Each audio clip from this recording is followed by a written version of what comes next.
이 시대에서 교회에 가장 필요한 것은 평화입니다.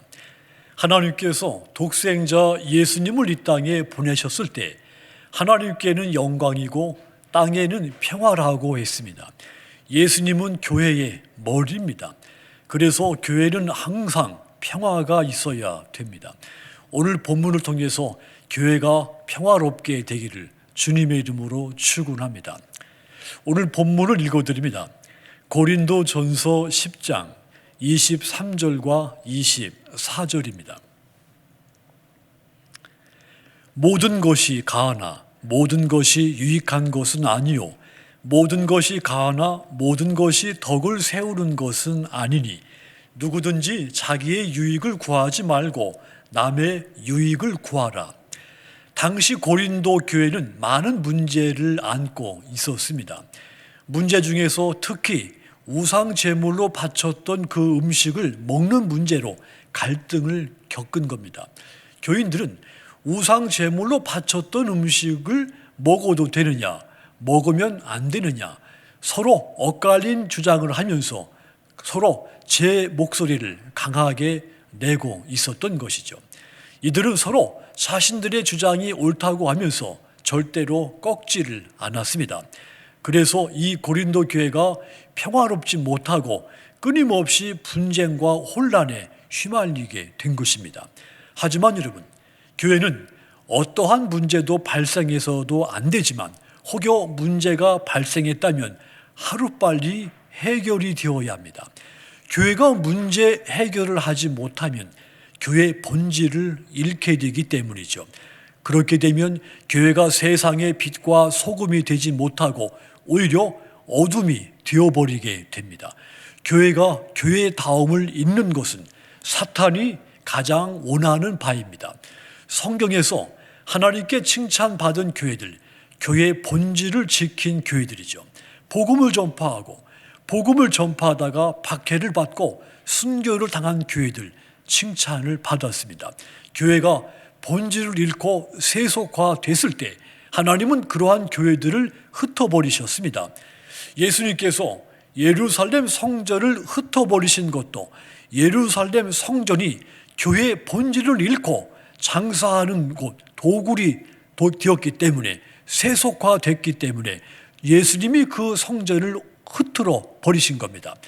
우상제물로 바쳤던 음식이니까 먹어서는 안 된다. 아니다, 먹어도 된다. 이것은 교회의 본질이 아닙니다. 음식은 그냥 음식입니다. 그런 사소한 것들 때문에 분쟁이 일어나서는 안 되는 것입니다.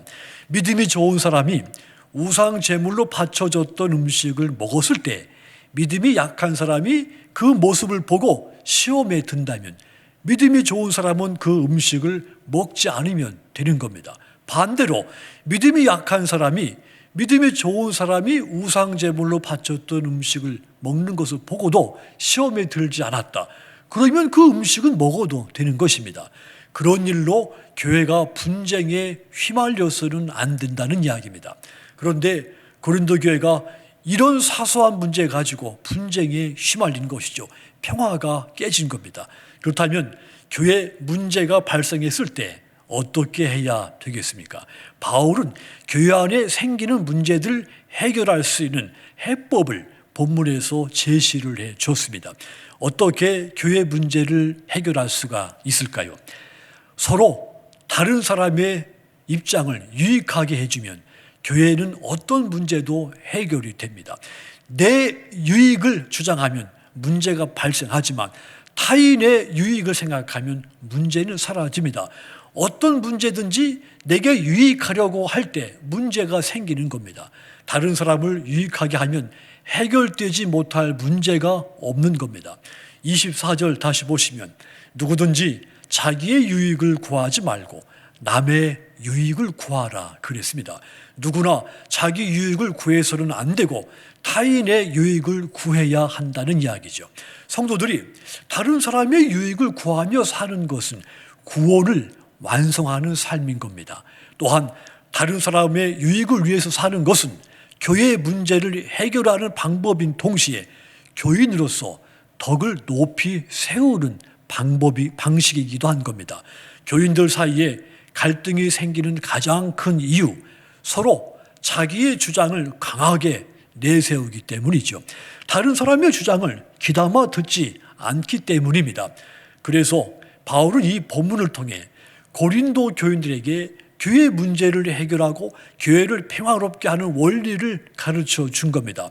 원리란 한마디로 말씀드렸듯이 다른 사람을 유익하게 하라 이것입니다. 그렇다면 예수 믿는 사람들, 자기 중심적인 사고방식을 버려야 되는 겁니다. 성숙한 신앙은 타인 중심적인 사고방식을 갖게 됩니다. 그렇게 함으로써 타인을 유익하게 만드는 것이죠. 때로는 다른 사람의 유익을 위해서 자기의 유익을 포기해야 하기도 하는 겁니다. 심지어 나에게는 손해가 생겼지만 다른 사람에게 유익이 된다면 이것을 기뻐하기도 해야 하는 겁니다. 그랬을 때 교회는 어떤 문제도 해결되고 평화가 찾아오게 되는 겁니다. 하나님은 우리의 유익을 위해서 당신의 모든 것을 포기하셨습니다. 영광도 포기하셨고 독생자 아들까지도 포기하셨습니다. 마찬가지로 예수 믿는 사람들, 다른 사람들을 유익하게 하기 위해서 자기의 유익을 포기해야 하는 겁니다. 고린도전서 13장 5절 보시면 바울이 사랑을 정의하면서 이렇게 말했죠. 사랑은 무례히 행하지 아니하며 자기의 유익을 구하지 아니하며. 예수 믿는 사람, 자기 유익을 구하지 않는 타인의 유익을 구해야 한다는 말입니다. 그게 진정한 사랑이라는 뜻입니다. 그러므로 우리 교회 안에서는 어느 누구도 자기 유익을 구하는 사람이 없고 오직 다른 사람의 유익을 구하는 성도들로 가득하기를 주님의 이름으로 부탁을 드립니다.